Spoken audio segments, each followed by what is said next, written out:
PCB की 53वीं podcast में आपको खुश आमदीद। मैं हूं आपका मेजबान शफकत शब्बीर। आज के स्पेशल पॉडकास्ट में हम बात करेंगे 2009 के आईसीसी मेंस टी20 वर्ल्ड कप में पाकिस्तान की तारीखी जीत के बारे में। कौन भूल सकता है कि पाकिस्तान ने 2009 में लॉर्ड्स क्रिकेट ग्राउंड में टी20 के आलमी चैंपियन बनने का एजाज हासिल किया था। और आज हम इस पॉडकास्ट में पाकिस्तान की शानदार फतह के 15 साल मुकम्मल होने को सेलिब्रेट करेंगे और हम आपके लिए लाए हैं इस जीत में शामिल चंद खिलाड़ियों की दिलचस्प गुफ्तगू।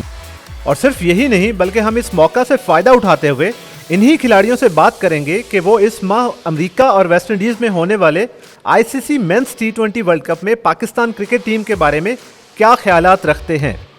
पाकिस्तान की इस यादगार जीत में शाहिद अफरीदी की शानदार परफॉर्मेंस का अहम किरदार रहा था, जो सेमीफाइनल और फाइनल दोनों में प्लेयर ऑफ द मैच रहे।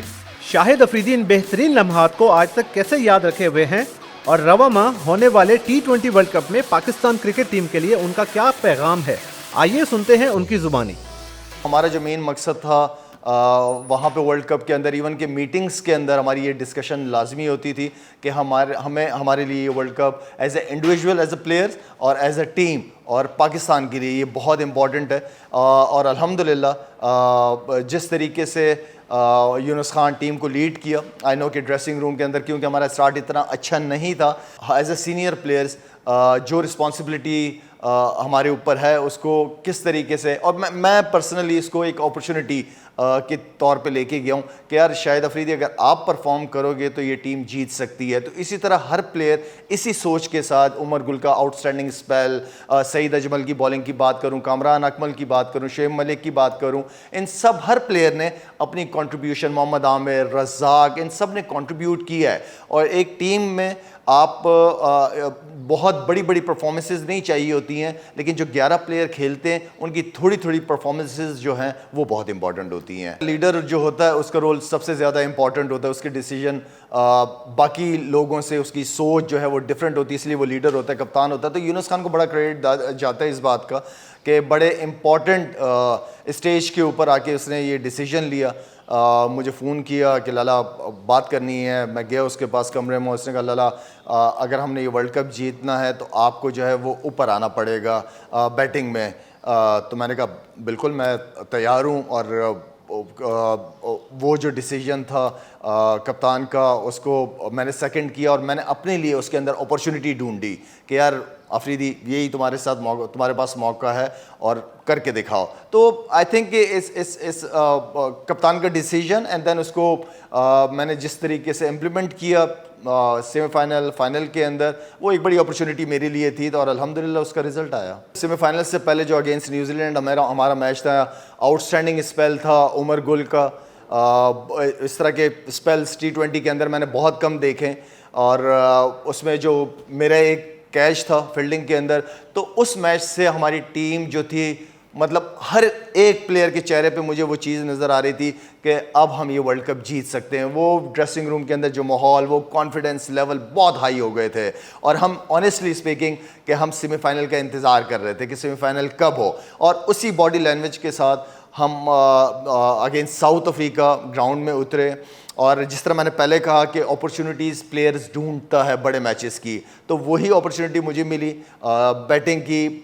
अच्छे मौके ऊपर ज़बरदस्त बैटिंग हुई एंड देन फिर बॉलिंग स्पेल। जो मेन दो प्लेयर थे, हर्षल गिब्स जिसकी फॉर्म अच्छी थी, AB डिविलियर्स की फॉर्म बड़ी ज़बरदस्त थी, तो वो दो मेन विकेटें जो थी मेरे लिए वो बहुत बड़ी थी, इंपॉर्टेंट थी, पाकिस्तान टीम के लिए बहुत इंपॉर्टेंट विकेटें थी वो। तो मैं समझता हूँ कि सेमीफाइनल की जो वो परफॉर्मेंस थी वो बहुत ही ज़बरदस्त थी।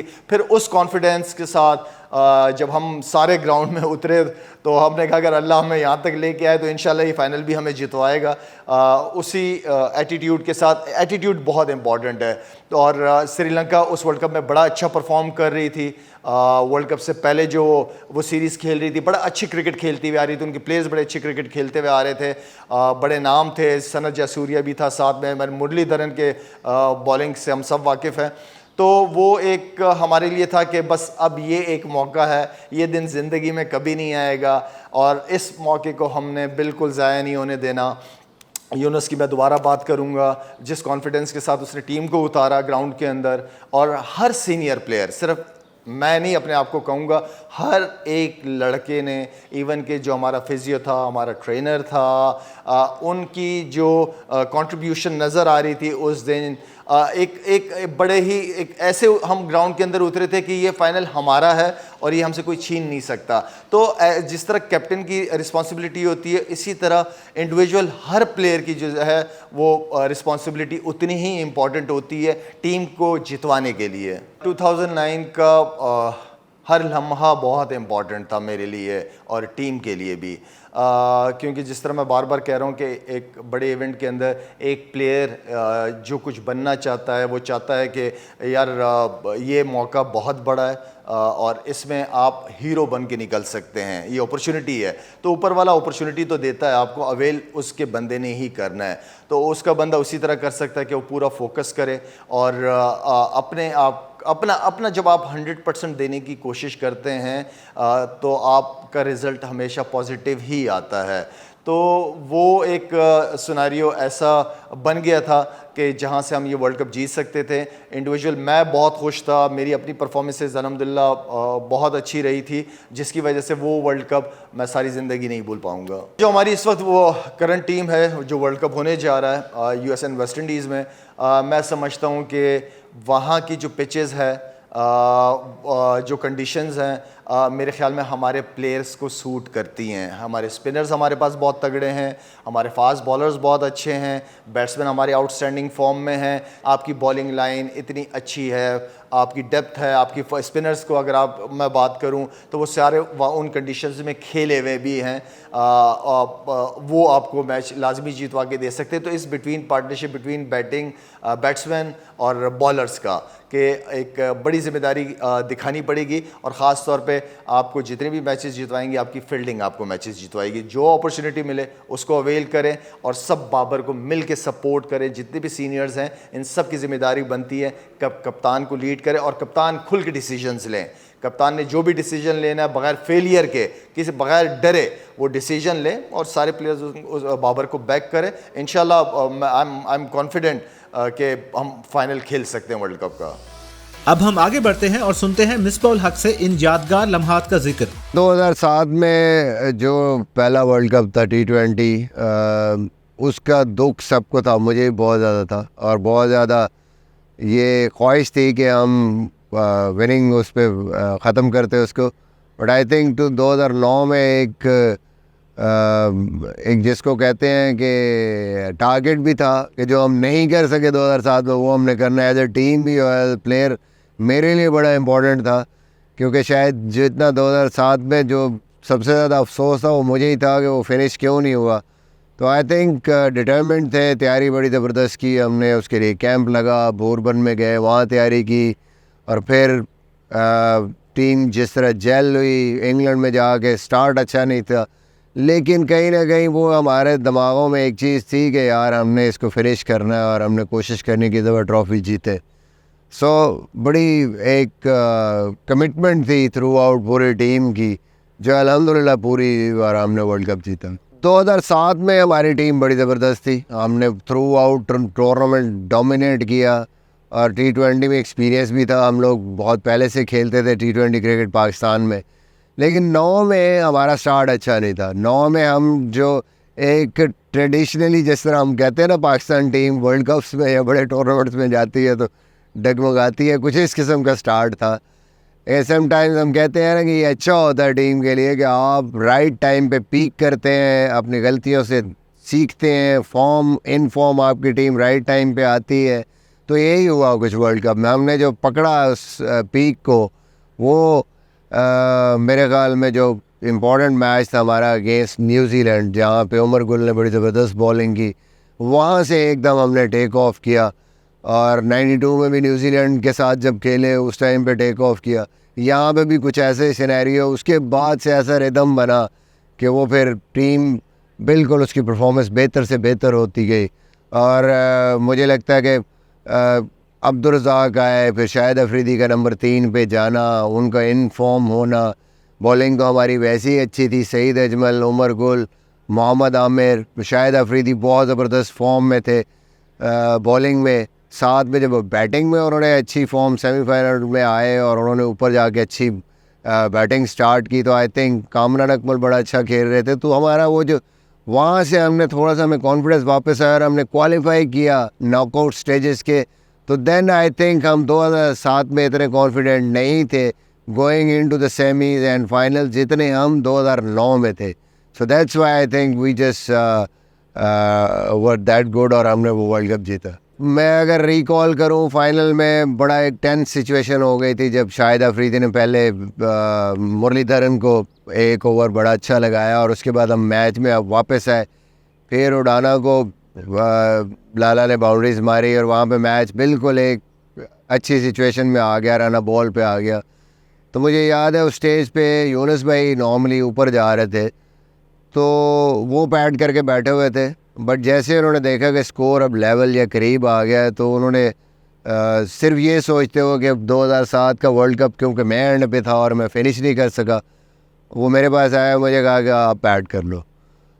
तो मेरे लिए बड़ा इमोशनल मोमेंट था कि उनको वो ऐसी चीज़ें याद रखते हैं कि अच्छा इसको एक रिग्रेट था तो यही जाके विनिंग शॉट मारे और ख्वाहिश थी उनकी भी। तो मुझे बड़ा अच्छा लगा। और ऐसे ही शोएब मलिक के साथ भी था कि शोएब मलिक जब हम ट्रॉफ़ी जीते तो यूनुस खान ने शोएब मलिक को कहा ये मेरी मैन ट्रॉफ़ी नहीं, आप ऐसा करें आप ट्रॉफ़ी उठाएं।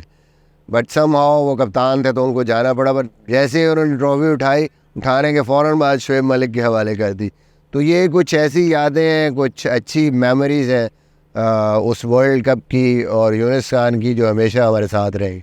आई थिंक कि जिस तरह वो मोस्टली हमारे लड़के वो थे जो 2007 में वो तकलीफ़ देख चुके थे जिसमें हमने मतलब ऐसी स्टेज पे थे हम जहाँ पे कि एक शॉट दूर थे हम विक्ट्री से और वो नहीं हुई। तो वो मेरे ख़्याल में सबको अंदाज़ा था कि क्या हमने खोया, कितनी बड़ी चीज़ हमें नहीं मिली। तो उस वजह से जो एक्साइटमेंट थी, जो उसकी वक़्त थी उस वर्ल्ड कप की, उस ट्रॉफ़ी की, वो बहुत ज़्यादा थी हमारे लिए और हमने फुली उसको सेलिब्रेट भी किया और बहुत मज़ा आया। बल्कि मुझे आज भी याद है कि जेफ लॉसन क्योंकि 2007 में हमारे कोच थे, वो वहाँ पे आए हुए थे कमेंट्री करने।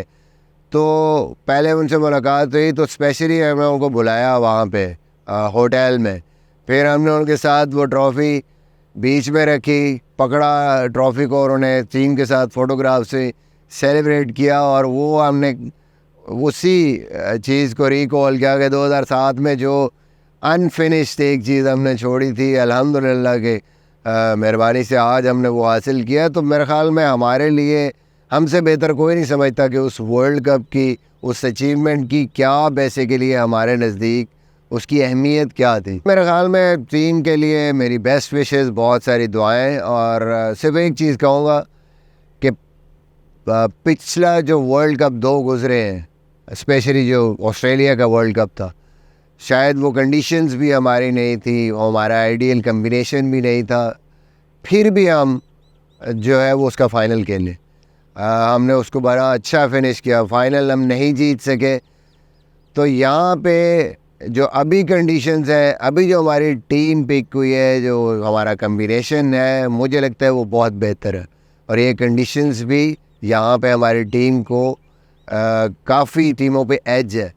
तो आई थिंक कि सिर्फ बिलीव इस टीम को रखना है और अपनी अच्छी परफॉर्मेंसेस, अपना जो प्रोसेस है उसको याद रखना है और आपके पास सारी वो चीज़ें हैं कि आप ये वर्ल्ड कप अच्छा परफॉर्म कर सकते हैं और जीत सकते हैं।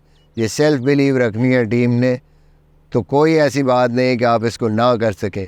प्रीवियसली सेमीफाइनल, उससे पहले वर्ल्ड कप में थे, पिछले में फाइनल था। तो आई थिंक एक स्टेप और है जो कि ये टीम कर सकती है, कप्तान भी वही है। होपफुली इंशाल्लाह के पाकिस्तान ये वर्ल्ड कप अच्छा परफॉर्म करे और जीते। 2009 की जीत में सईद अजमल की ऑफ स्पिन बॉलिंग भी नुमायां रही। सईद अजमल ने इस जीत के लम्हात को किस तरह से महसूस किया था और अब मौजूदा पाकिस्तान टीम से उनकी क्या क्या तवक्कुआत वाबस्ता हैं, आइए सुनते हैं वर्ल्ड कप की जीत की कहानी सईद अजमल की ज़ुबानी। 2008 में मेरा डेब्यू हुआ, उसके बाद मैं एक ही T20 का मैच खेला था, वो भी ऑस्ट्रेलिया के ख़िलाफ़। उसके बाद मुझे वर्ल्ड कप में चांस मिल जाना, ये मेरे लिए तो बड़ी खुशाइन की बात, बड़ी खुशी की बात थी, बल्कि मेरी पूरी फैमिली के लिए खुशी की बात थी। क्लब वाले बड़े खुश थे कि सईद साहब को वर्ल्ड कप के लिए चांस मिला। मगर उस वक्त क्योंकि 2007 में वर्ल्ड कप हुआ था और 9 में इतना इसको एक्सपोजर नहीं मिला हुआ था T20 को। मैं सोच रहा था कि यार ये कैसे खेलना है, क्योंकि मेरा एक्सपीरियंस डोमेस्टिक क्रिकेट में बड़ा अच्छा था।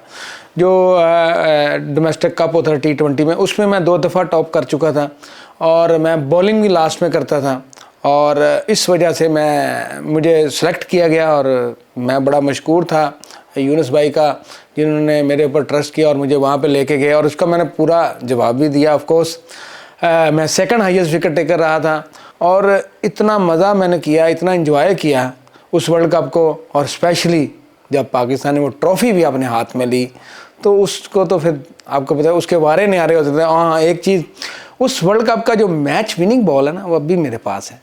ये मेरी फर्स्ट 4 विकेट थी इन T20, और हाईली परफॉर्मेंस, उसमें मैंने काफ़ी अच्छी बॉलिंग की, वेरिएशन बड़े अच्छे थे, और कामरान अकमल ने विकेट कीपिंग बड़ी अच्छी की, स्टंप भी उसने किए। बट वो जो मेरी परफॉर्मेंस थी, वो उस परफॉर्मेंस में ने मुझे दुनिया में दिखाना शुरू किया कि ये कोई समथिंग एल्स, कोई बेहतर बॉलर लग रहा है, जहाँ इसके पास वेरिएशंस हैं। तो वो उस वजह से मैं थोड़ी हाईलाइट हुई मेरी परफॉर्मेंस। उसके बाद पूरे वर्ल्ड कप में मैं बड़ी अच्छी परफॉर्मेंस के साथ खेलता रहा। मैंने जैक एलिस को आउट किया। ये मेरे लिए वो कैच जो शोएब मलिक ने किया, इतना हाइट था, और उसको आउट करना उस वक़्त जब वो सेट थे, अगर वो आउट ना होते तो हम वो वर्ल्ड कप का मैच हार सकते थे, वर्ल्ड कप भी हार सकते थे। बट यह है कि शायद अफरीदी ने दरमियान में बड़ी अच्छी बॉलिंग की, उनकी जो स्पेल था उसकी वजह से, और प्लस जो मैंने जैक एलिस को आउट किया उस वजह से वो मुझे याद है वो मैच। बॉलर जब ऊपर से आउट करता है, वो एक रीढ़ की हड्डी होता है टीम के लिए, और स्पेशली उमर गुल जब डेथ ओवर में, स्टार्ट में, नए बॉल से, पुराने बॉल से, उमर गुल उन 3-4 साल में T20 में छाए रहे हैं। वर्ल्ड क्लास बॉलर था तब। उसने न्यूजीलैंड के खिलाफ जो बॉलिंग स्पेल की, जो हम जीते, वो याद अभी तक सबको याद है।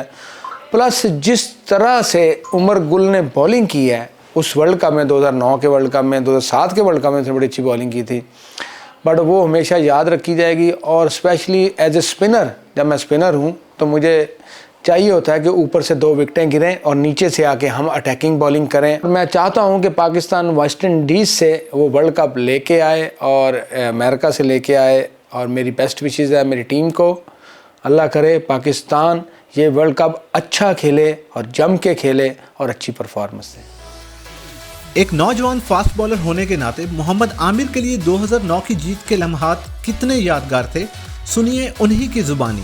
सबसे पहले तो पाकिस्तान से खेलना ही बहुत बड़ी बात होती है। आप किसी भी सीरीज़ के लिए आप सेलेक्ट होते हैं तो वो एक बहुत बड़ी बात होती है कि आप अपने कंट्री को रिप्रेजेंट करें। लेकिन फिर मेरे लिए था कि पहली दफ़ा ही पाकिस्तान के लिए सिलेक्ट होना और वर्ल्ड कप में सिलेक्ट होना मेरे लिए तो बहुत बड़ी बात थी। रात को तो नींद ही नहीं आई पहले 2-3 दिन के, मैं पाकिस्तान के लिए खेलूँगा और पाकिस्तान की शर्ट पहनूँगा और फिर वर्ल्ड कप में खेलूँगा।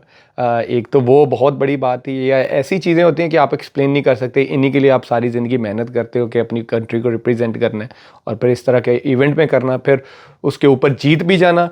आई थिंक ये ऐसी फीलिंग्स है कि मैं एक्सप्लेन नहीं कर सकता। आज भी अगर हम बात करते हैं तो रोंगटे खड़े होते हैं और दिल तेज़ धड़कना शुरू हो जाता है। ये आई थिंक मैं तो अपने आप को इतना लकी समझता हूँ कि आप चैम्पियंस टीम का हिस्सा बनते हो जो हिस्ट्री में याद किया जाता है। जैसे 92 को आज भी हम याद करते हैं, 2009 की भी हम बात कर रहे हैं।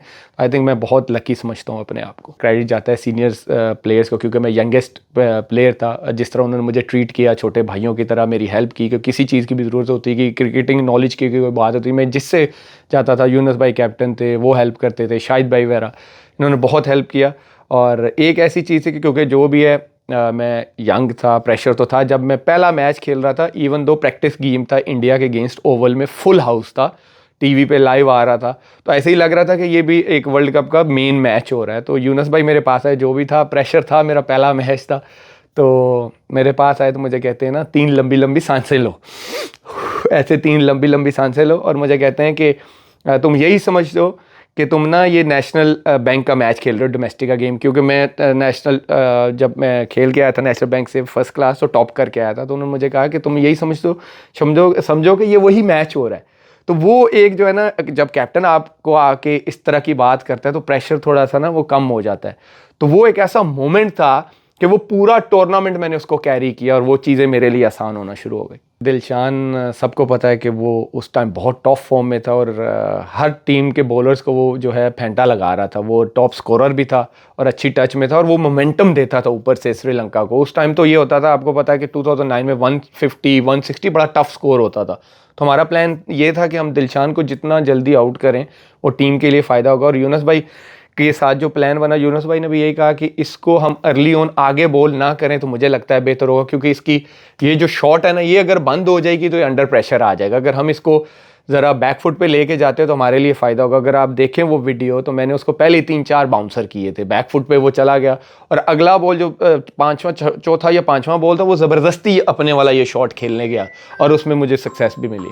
आप जब एक सीरीज़ जीतते हैं तो वो एक आपको इतनी खुशी होती है, अब ऊपर से आप जब आप वर्ल्ड चैम्पियन बन जाए, आई थिंक ये ऐसी मोमेंट्स होती हैं आप एक्सप्लेन नहीं कर सकते। आप 92 वाले जो चैम्पियंस टीम का हिस्सा थे, आप उनसे भी पूछेंगे, वो आज भी बात करेंगे तो उनके रोंगटे खड़े हो जाएंगे। मैं ये बात करता हूँ तो रोंगटे खड़े हो जाते हैं कि आप वर्ल्ड चैम्पियन टीम का हिस्सा बनते हो। मैं आई थिंक मैं तो बहुत कम ऐसे लोग होते हैं जो इस चीज़ का हिस्सा, और मैं उनमें से हूँ। एक तो ये, और फिर जो लोगों का प्यार था कि मुझे आज भी याद है कि हम रावलपिंडी एयरपोर्ट पे मैं उतरा और फिर जब मैंने गांव गुजरहान तक जाना था तो जो रास्ते में एक रिसेप्शन थी, वो आज भी मेरे पास वीडियोस घर में पड़ी हुई हैं कि वो जो रिसेप्शन थी वो आई थिंक मुझे लाइफ में कभी नहीं भूलेगी कि लोग छतों पे खड़े हैं, फूल फेंक रहे हैं।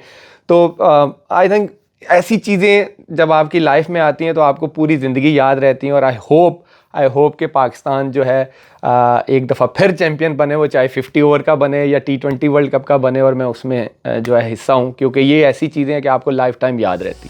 टीम के किसी भी दूसरे खिलाड़ी की तरह शुएब मलिक के लिए भी ये जीत और उसके बाद की सेलिब्रेशन एक ऐसा लम्हा था जिसे याद करके वो आज भी पुरजोश हो जाते हैं।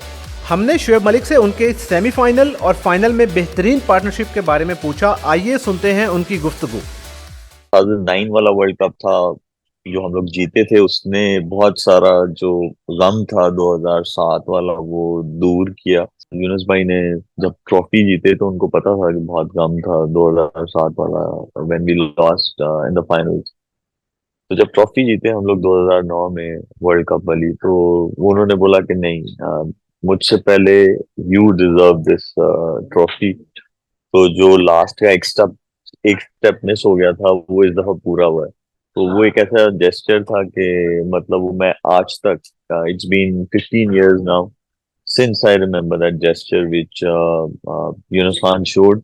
We struggled beginning of the tournament, but उसके बाद the way we picked up, और उसमें बहुत सारे स्पेशली शाहिद अफरीदी, उनकी परफॉर्मेंसेस कंसिस्टेंटली बहुत अच्छी थी। Specially he performed not just with the bat, with the ball as well. Semifinal against South Africa Nottingham में, और फिर उसके बाद final of course we were on the crease जब चेस किया हम लोगों ने। तो वो आज भी जब वो आता है सामने तो ऐसे गूज बॉम्ब्स मिलते हैं। लेकिन ये है कि बहुत मजा आया उस पूरे वर्ल्ड कप का। जितने भी आईसीसी के टूर्नामेंट्स होते हैं उसमें पाकिस्तान टीम बहुत अच्छा करती है। सो उसमें भी जो हमारी प्रिपरेशन थी before going into the world cup वो भी बहुत अच्छी थी। लेकिन उससे थोड़ा सा ये चीज जरूर थी कि जब 2009 वाला वर्ल्ड कप हम लोग खेलने गए हैं तो बहुत सारे मैचेस हम लोग ऑलरेडी खेल चुके थे। हमारा जो डोमेस्टिक टूर्नामेंट था वो बहुत बड़े स्केल पे होता था, और उसमें जो प्रेप थी वो बहुत अच्छी थी सब प्लेयर्स की। और of course the goal was to give you best shot and win the world cup. तो उसमें यूनुस खान कैप्टन थे, तो उन्होंने भी बड़ा जोड़ के रखा हुआ था सबको, और हम सबको भी रिस्पॉन्सिबिलिटी पता थी। और उस फॉर्मेट में हम काफी सारे जो प्लेयर्स थे वो सीनियर्स भी हो चुके हुए थे 2009 में। तो उनको अपनी रिस्पॉन्सिबिलिटीज और जो सीखा था उन्होंने, जो मिस्टेक्स की थी स्पेशली जब क्रंच सिचुएशन में मैच जाता था तो उसमें से कैसे निकलना है। तो उसमें मिसबा थे, कामरान अकमल थे, उसमें शाहिद अफरीदी थे, उमर गुल बहुत अच्छी फॉर्म में थे, आमिर का वो फर्स्ट वर्ल्ड कप था। तो बहुत जो इतने सारे जब प्लेयर्स आपके अच्छी फॉर्म में आ जाए तो कंसिस्टेंटली परफॉर्म करना शुरू कर दे तो जरूर आप बड़े टूर्नामेंट में डीप जाते हैं टूर्नामेंट में, और फिर आपके चांसेस भी बढ़ जाते हैं। तो overall the preparation was amazing, और उसका रिजल्ट भी जो है वो फिर हमें 2009 में मिला। सेमीफाइनल में ये था कि हम लोगों ने पहले बैटिंग की थी, फाइनल में हम लोगों ने बाद में बैटिंग की थी। लेकिन मेरी जो थिंकिंग थी, अगर आप मेरी पर्सनल थिंकिंग या जो मैं उस वक्त सोच रहा था, वो पहले बैटिंग करने में और सेकंड बैटिंग करने में वो सेम थी। Because I was batting with someone जिसका मतलब स्ट्राइक रेट वो इतना हाई होता है, और जब तक वो बंदा क्रीज में हो तो your you're always in the game regardless whatever target you're chasing or you're setting up a target. तो शाहिद अफरीदी के साथ बैटिंग करना तो बस वो हर बंदे की ख्वाहिश होती है। सो मेरे दिमाग में एक यही था। Of course I was also going through के यार मेरा स्ट्राइक रेट जो है वो उस तरह नहीं है। तो लेकिन एक चीज जरूर थी कि जब भी आप किसी के साथ बैटिंग कर रहे हो जो मतलब जो बाउंड्रीज के साथ खेलता है, तो वो यही था कि रन्स वही बन रहे थे कि आप मैं भी अगर बाउंड्रीज मारूं या वो भी मारे तो ऐसा हो नहीं सकता। लेकिन उस वक्त पार्टनरशिप जो है वो आजकल भी, और जब तक क्रिकेट रहेगी, partnerships will be the key to achieve any or to achieve any goal. तो उस वक्त भी यही था, और कोशिश भी यही थी कि ज्यादा से ज्यादा स्ट्राइक जो है वो उनको दी जाए। और वो जो दो पार्टनरशिप्स थी, एक सेमीफाइनल में और एक फाइनल में, वो ऐसी मतलब जबरदस्त हुई कि वो मेजर पार्ट थी वो वर्ल्ड कप जीतने में। और दूसरा वो आपने कैच की बात की, तो कैच जो था जब वो शॉट लगी थी, वो ऐसा क्रंच सिचुएशन में मैच था कि जैक कैलिस वाज समवन कि जो वो गेम को क्लोज लेके जा रहे थे, क्योंकि वो सेकंड बैटिंग कर रहे थे, वो टारगेट को चेस कर रहे थे। अराउंड 150 का टारगेट था if I am not wrong. 15 साल हो गए हैं इस चीज को, तो हाँ इतना ही होगा। तो वो जब कैच ऊपर गया, तो ऑफ कोर्स जब इस तरह का शॉट लगे और बॉल हवा में जब जाता है तो क्राउड जो है वो बहुत चिल्लाता है। और जब कैच हुआ और फिर हम लोगों ने जिस तरह सेलिब्रेट किया, तो वो ऐसी मतलब मेमोरीज बन चुकी हुई हैं कि वो आज भी हम लोग जब सब लोग बैठते हैं तो हम लोग डिस्कस जरूर करते हैं उस पूरे वर्ल्ड कप को। और मैंने नाम लिए थे कुछ, उनमें सईद अजमल का नाम मिस हो गया है। सईद अजमल जो है वो की प्लेयर थे, उन्होंने बहुत सारे मैचेस जितवाए हैं पाकिस्तान को। लेकिन वो through out the world cup he did exceptionally well for himself and as well as for the team. No doubt we played well against Ireland, but we didn't play well against England. लेकिन ये है कि just before getting into the World Cup, तो आपकी जो previous series होती है वो आपको जरूर कॉन्फिडेंस देती है। अपने काम से काम रखना चाहिए। जो हम लोग 2009 में थे, तो हम अपनी जो हमारी जॉब थी, इंडिविजुअल जॉब जो थी, उस पे फोकस रखते थे हम लोग।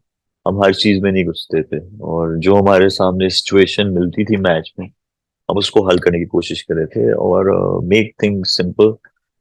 तो और बेसिक्स जिसके राइट हो वो कंसिस्टेंट जो है परफॉर्मेंस देते हैं। तो यही थोड़ी सी चीजें हैं, यही इनको भी करनी चाहिए। और Babar of course our captain, all the best to him, all the best wishes for him, और बाकी प्लेयर्स के लिए भी हैं। और ओवरऑल देखा जाए तो we have a strong team and we have a strong chance of doing well in the world cup इंशाल्लाह। और आखिर में हम सुनेंगे अब्दुल रज़ाक की बातें, जिन्होंने टीम की फतह में कलीदी किरदार अदा किया था। 2009 का T20 world cup, T20 world cup हो, जो वर्ल्ड कप का नाम लग जाता है तो उसका इम्पैक्ट बहुत अच्छा पड़ता है प्लेयर्स पर और पाकिस्तान की क्रिकेट पर। और मुझे एक्सपीरियंस था, पहले भी वर्ल्ड कप खेल चुके थे, और 2009 के वर्ल्ड कप में जो खुशी हुई, जो कॉन्फिडेंस मिला, और जब हम वापस पाकिस्तान आए तो उससे क्रिकेट की प्रमोशन के लिए बड़ा अच्छा होता है। और ये थी बात कि वर्ल्ड कप जब जीतता है तो उसका इम्पैक्ट इतना अच्छा पड़ता है, मेंटली तौर पे, फिजिकली तौर पे भी, और पूरी पाकिस्तानी क्रिकेट पे बहुत ज़बरदस्त अच्छा इम्पैक्ट पड़ा। मैं 30 में भी नहीं था, फिर उसके बाद डेफिनेटली अगर 30 में तो 16 में तो बिल्कुल हो ही नहीं सकता। और मुझे बस अंदर से एक जो कॉन्फिडेंस की लहर थी, तो मुझे अपने आप को फिट भी रखना था, अपने आप को प्रिपेयर भी रखना था। और मेरे लिए तो वर्ल्ड कप ख़त्म हो चुका हुआ था, और फिर जब यासर अरफात अनफिट हुए और जब मुझे कॉल आई, तो मैं सबसे पहले इस चीज़ के बहरान का था कि जो आईसीसी का लॉ है 30 में भी नहीं होना, उसके बाद 16 में भी ना होना, तो एकदम से कैसे वो रिप्लेस कर सकते हैं। तो ये मेरे लिए सरप्राइज़ था और मैं अपने आप को रेडी रखा हुआ था। तो ये मेरी लाइफ का मैं समझता हूँ बहुत बड़ा मेरे लिए चैलेंज भी था और जो मैंने कबूल किया और उसमें परफॉर्म भी किया। मैं क्रिकेट ग्राउंड में था और मैच खेल रहा था और यावत सईद साहब मरहूम, उनकी मुझे कॉल आई और उनके साथ मेरा बड़ा अच्छा रिलेशन भी था और डेफिनेटली मैं टीम का हिस्सा नहीं था। जब उनकी कॉल आई तो मैंने कोई हेजिटेशन के बगैर उनसे मैंने बात की। मैंने कहा जी ये कैसे हो गया और किसने मुझे ये, उन्होंने कहा जी यूनुस खान जो कैप्टन है और जो सीनियर प्लेयर हैं उनके साथ, तो उन्होंने मिलकर ये डिसीजन लिया कि जी आपको वापस टीम में आना चाहिए। फाइनल की बात करें तो जब टॉस हुआ तो मैंने अपने आप से बात की कि जो वर्ल्ड कप के फाइनल में परफॉर्म करता है तो सारी उम्र लोग उसे याद रखते हैं। तो ये मुझे कॉन्फ्रेंस के लिए ये बात थी कि मैंने इसमें परफॉर्म करना है और 3 आउट करने के बाद जो मुझे कॉन्फिडेंस मिला मैं समझता हूँ बड़ा अच्छा रहा मेरे लिए। और अगर बैटिंग भी आती तो बैटिंग में अगर थोड़े से रन होते तो मैंने भी मैच होता, ये मेरे लिए बड़ा अच्छा होता। जब जसूरिया मेरे सामने थे और ऑलरेडी वो मुझे रन कर चुके थे, 10-12 रन उन्होंने मुझे किए थे और मुझे यही था कि इनकी इसकी विकेट जो है ना बड़ी इंपॉर्टेंट है पाकिस्तान के लिए। तो जब मैंने बॉल डिलीवर कर चुका और वो राइट एरिया पे पिच हो चुका तो उसके बाद मैं गिरा और जब बॉल डिलीवर हुआ, जब मैं गिरा तो मुझे फिर ज़्यादा फोकस मेरा अपने गिरने पे था कि जी मेरा पाँव कैसे कैसे स्किट हो गया और मैं कैसे गिर गया। और जब गिरने के बाद जो मुझे चोट लगी तो उसका वो मुझे जो दर्द थी वो मुझे जब मैंने देखा जब विकेट मिल गई है तो वो सारी जो दर्द थी ख़त्म हो गई और सारी वो जो मेरी पेन थी वो खुशी में कन्वर्ट हुई। उससे मुझे बड़ा अच्छा लगा और दर्द तो काफ़ी थी पर वो विकेट की वजह से मैं समझता हूँ उसको मुझे पता नहीं चला। जैसे आप फाइनल आप खेल रहे होते हैं तो ड्रेसिंग रूम का माहौल जो है ना बहुत इंपॉर्टेंट होता है और उसमें पॉजिटिव वेव्स होनी चाहिए और हर प्लेयर को ये कॉन्फिडेंस होना चाहिए कि ये ट्रॉफ़ी हमने जीतनी है और वो ऐसे ही जीतनी है कि आप मेहनत करके परफॉर्म करके। और ठीक है आपके माइंड में ये होता है कि हमने जीतना है पर उसके साथ मेहनत भी बहुत ज़रूरी होती है। और डेफिनेटली जो हम चाह रहे थे पहले बॉलिंग करना, वही हमें टॉस हारने के बाद हमें वो चीज़ मिल गई और हमें अपॉर्चुनिटी मिली। और उसके बाद जो हमने एफ़र्ट की बॉलर्स ने, तो मैं समझता हूँ पूरी टीम की एफ़र्ट के बगैर कुछ नहीं होता। आप जितना मर्ज़ी आप अज्यूम कर लें और जब एफ़र्ट करती है टीम में, यूनिटी होती है ग्राउंड में, तो वो सारा मोमेंटम आपकी फेवर में जाता है। तो ऐसी ही वजह हुई जिसकी वजह से श्रीलंका को हमने बहुत ज़्यादा टोटल हमने नहीं करने दिया। एक रीचेबल टोटल था जिसमें इतना ज़्यादा प्रेशर हमारे पे नहीं था। हाँ, अनलेस हमारी विकेटें गिरती तो फिर हो सकता है कि वो कम बैक कर सकते थे। जब हमें पता चल गया कि अब जीत चुके हैं, उसके बाद जो वेव्स आई खुशी की, और मैं समझता हूँ हर प्लेयर ओवर द मून था और जो उसके माइंड में था वो ऐसे लग रहा था जैसे हमने कोई अचीव किया है। और ये बड़ी हमारे लिए अच्छी चीज़ थी कि हमने क्रिकेट, पाकिस्तानी क्रिकेट के लिए जो भी ये वर्ल्ड कप होते हैं जो आप जीतते हैं तो पाकिस्तानी क्रिकेट के लिए सबसे पहले बेनिफिट्स होते हैं और इससे प्लेयर प्रोड्यूस होते हैं, प्लेयर में पैशन डेवलप होता है। तो ये बड़ा अच्छा था और हमने जिस तरह सेलिब्रेट किया तो हर प्लेयर आपस में ऐसे जेल था कि जैसे कोई हमने ऐसी बड़ी ट्रॉफ़ी जीती है कि जिसका हम गुमान भी नहीं कर सकते थे। और एकदम से, क्योंकि ऑलरेडी हम वर्ल्ड कप पहले खेल चुके हुए थे, कोई ट्रॉफ़ी हमारे नाम नहीं थी, तो ट्रॉफ़ी की जो खुशी थी वो हर प्लेयर ने सेलिब्रेट की। 2009 के वर्ल्ड कप फाइनल के बाद इंग्लैंड में जितने भी हमारे फैंस हैं उन्होंने बहुत ज़्यादा हमें अप्रिशिएट किया और जहाँ हम जाते थे वहाँ पे जो वो वर्ड्स थे, मैजिकल वर्ड, मुबारक हो पाकिस्तान वर्ल्ड कप जीत गया। तो ये हमारे लिए बड़ी एक्साइटमेंट थी और हमें बड़ा कॉन्फिडेंस मिलता था, एक जो खुशी की लहर अंदर आती थी। और उसके बाद जब पाकिस्तान पहुँचे तो हर बंदा वो चाहता था कि पाकिस्तानी के प्लेयर जितने भी हैं वो हमसे मिलें, हम उनको सेलिब्रेट करें, उनके साथ टाइम स्पेंड करें, उनके साथ जो भी मेमोरीज शेयर करें। तो ये बड़ा अच्छा था। ऐसे लग रहा था कि आज हमने कोई ऐसी चीज़ अचीव किया जो पाकिस्तानी अवाम चाह रही थी, तो उनकी तवक्कुआत पे पूरा पहुँचे और हमने ये अचीव किया। जो 2024 का वर्ल्ड कप हो रहा है, पाकिस्तान टीम, पूरी टीम के लिए मेरी बेस्ट विशेज़ हैं और यही है कि कॉन्फिडेंस जो है वो कभी भी छोड़ना नहीं चाहिए, क्योंकि ये वर्ल्ड कप जो होता है इसमें किसी वक्त भी आप कम बैक कर सकते हैं, आपके अप्स एंड डाउन आते हैं। और जब भी ऐसा लगे कि टीम थोड़ी सी अंडर प्रेशर है, डिमोरलाइज हो रही है, तो आपस में मिलकर बैठकर कॉन्फिडेंस के साथ और यूनिटी के साथ उठें और अल्लाह का नाम लें। और मुझे उम्मीद है कि जब ये ऐसी चीज़ होगी तो पाकिस्तान टीम बड़े आराम से वर्ल्ड कप जीतेगी। हाँ, मुश्किल तो ज़रूर है, पर जो मुश्किल काम होते हैं जब आप एक यूनिट होकर करते हैं तो वो आसान लगता है। तो मुझे उम्मीद है कि ये जो ट्रॉफ़ी है पाकिस्तान में आएगी और इसके बाद फिर 15 साल के बाद मैं समझता हूँ वही खुशी की लहर दोहराएगी और इस बार सेलिब्रेट बहुत ज़्यादा होगा। हमें उम्मीद है आपको हमारे इन हीरोज़ की गुफ्तगू पसंद आई होगी। अपनी आरा से आगाह करना मत भूलिएगा। अगली पॉडकास्ट तक मुझे इजाज़त दीजिए। अल्लाह हाफिज़।